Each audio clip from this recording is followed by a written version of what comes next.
बिहार विधानसभा की कार्यवाही हंगामेदार रही है। शुरुआत ही हंगामे के साथ हुई। लोक जनशक्ति पार्टी रामविलास के विधायकों ने प्रदर्शन किया। रामविलास पासवान के लिए बेचारा शब्द का उपयोग किए जाने को लेकर आपत्ति जताई और तेजस्वी से इस्तीफे की मांग की गई।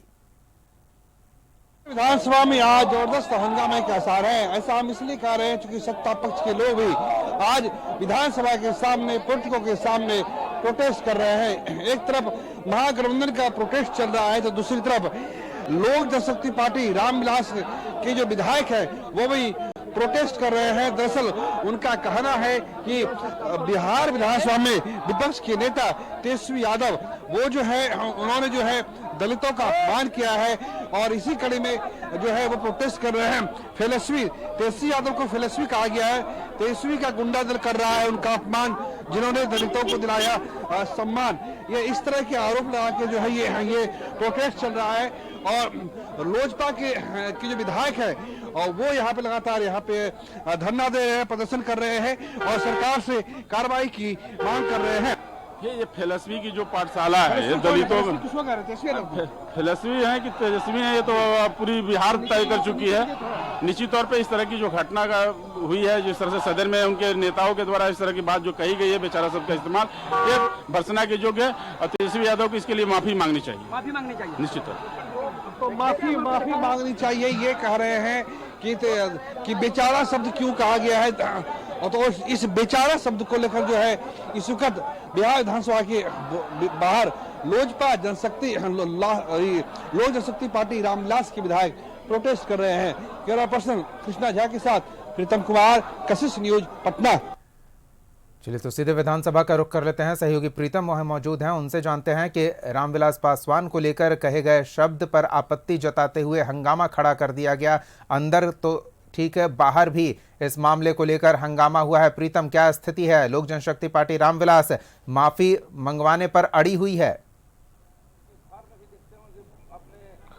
और देखिए, सबसे पहले ये बात यह है कि जिस दिन इस शब्द का इस्तेमाल किया गया था, जिस दिन विधानसभा की कार्रवाई के दौरान कुमार सर्वजीत बिल्कुल अग्रिम पंक्ति में बैठे हुए थे और वो एक मिसाल दे रहे थे। उन्होंने ये कहा था कि जिस तरह से आज दलितों की स्थिति है, इस हालात में अगर बेचारे रामविलास पासवान होते तो वो विधानसभा का बाइकआउट कर चुके होते। उन्होंने इस संदर्भ में बेचारा शब्द का इस्तेमाल किया था। तो दीपक, ये बात समझ में नहीं आ रही कि ये घटना 5 दिन पहले की है और अब लोजपा के सदस्यों को, लोजपा रामविलास पासवान के सदस्यों को अब जाके इसके विरोध की जरूरत क्यों पड़ी है, ये देखने वाली बात है। बहरहाल, जिस तरह से मांग सबसे पहले कुमार सर्वजीत ने उठाई है, कुमार सर्वजीत ने 4-5 मांगे विधानसभा में उठाई थी। पहली मांग ये थी कि बिहार विधानसभा कैंपस के अंदर रामविलास पासवान की आदमकद प्रतिमा लगाई जाए।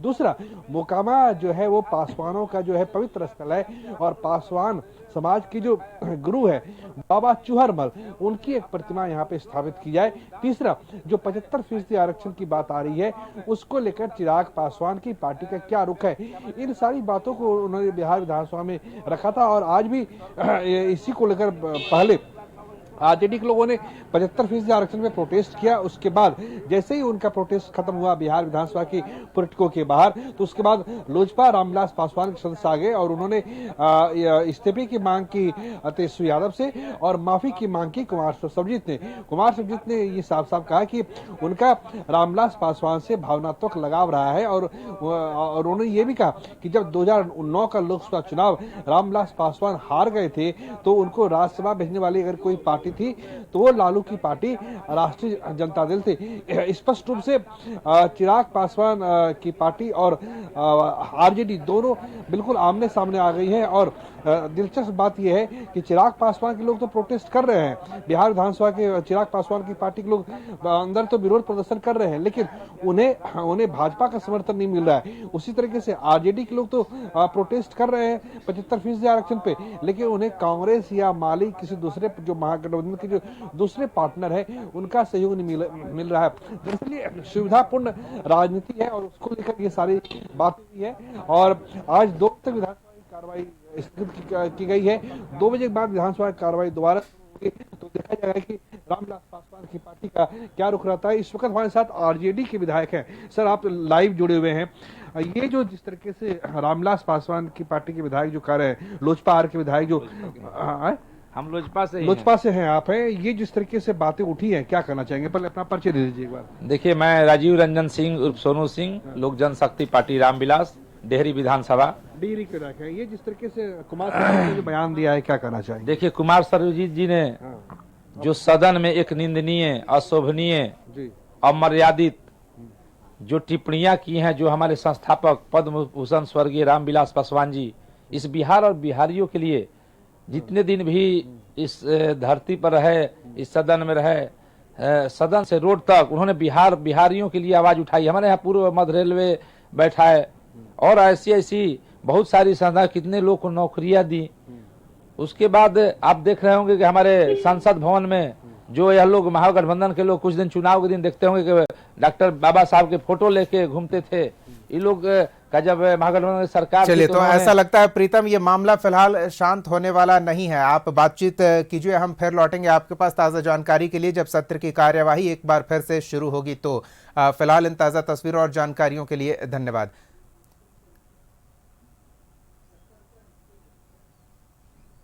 तो तेजस्वी यादव के इस्तीफे की मांग को लेकर एलजेपीआर अड़े हुए हैं। मंत्री बनाए गए हैं। बेचारा शब्द पे आज बिहार विधानसभा में हंगामा हुआ और विधानसभा कार्रवाई भी स्थगित हो गई। सर, ये बेचारा शब्द कुमार सरजीत ने इस्तेमाल किया था। जहां तक मैंने उन्हें सुना था, उन्होंने कहा था कि बिहार विधानसभा कैंपस के अंदर स्वर्गीय रामविलास पासवान की आदमकद मूर्ति लगाई जाए, मोकामा में बाबा चौहरमल की प्रतिमा स्थापित की जाए। तो सर, इसमें आपत्ति कहां से हो गई? देखिए, आपत्ति शब्दों के चयन में है। सरदार रामविलास पासवान जी के विषय में सब बातें सब अपनी जगह सही थी, लेकिन बेचारा शब्द नहीं बोलना चाहिए, क्योंकि शब्दों का चयन से ही सब चीज होता है। और उन्होंने इस तरह का शब्दों का चयन नहीं करना चाहिए, क्योंकि सरदार रामविलास पासवान जी का एक लंबा इतिहास रहा है राजनीति में और 6 प्रधानमंत्री के साथ उन्होंने काम किया है और बहुत सारे विभागों में उन्होंने काम किया है। आज तक कभी भी कोई विभाग में या किसी विभाग के कार्यकाल में उनके ऊपर कोई उंगली आज तक नहीं उठा। पूरे जीवन काल में उनके ऊपर कोई एक नेता आज तक कोई आरोप नहीं लगाया। कहीं भी उनका एक राजनीतिक जीवन जो रहा है वो बहुत ही साफ सुथरे ढंग से रहा है और उनके ऊपर इस प्रकार की टिप्पणी करना कहीं न कहीं ये असंसदीय भाषा का प्रयोग करना हुआ। एक आखिरी सवाल है कि यूजीसी बिल पे आप और 75% आरक्षण पे और जिस तरीके से मांग की जा रही कि हाँ उनकी प्रतिमा लगाई जाए विधानसभा कैंपस के अंदर, उस पर आपका क्या मानना है? बिल्कुल लगना चाहिए, क्योंकि देश के दूसरे अम्बेडकर के रूप में रामविलास पासवान जी को जाना जाता है और कहीं न कहीं अगर यह मांग है तो निश्चित रूप से मुझे लगता है कि सरकार इसको पूरा करेगी और आने वाले समय में पटना में उनकी आदमकद मूर्ति लगनी चाहिए। हमसे बात करने के लिए बहुत बहुत शुक्रिया आपका, धन्यवाद। तो ये हमारे साथ बिहार सरकार में पीएचडी मंत्री संजय सिंह थे। कैमरा पर्सन के साथ कशिश न्यूज पटना।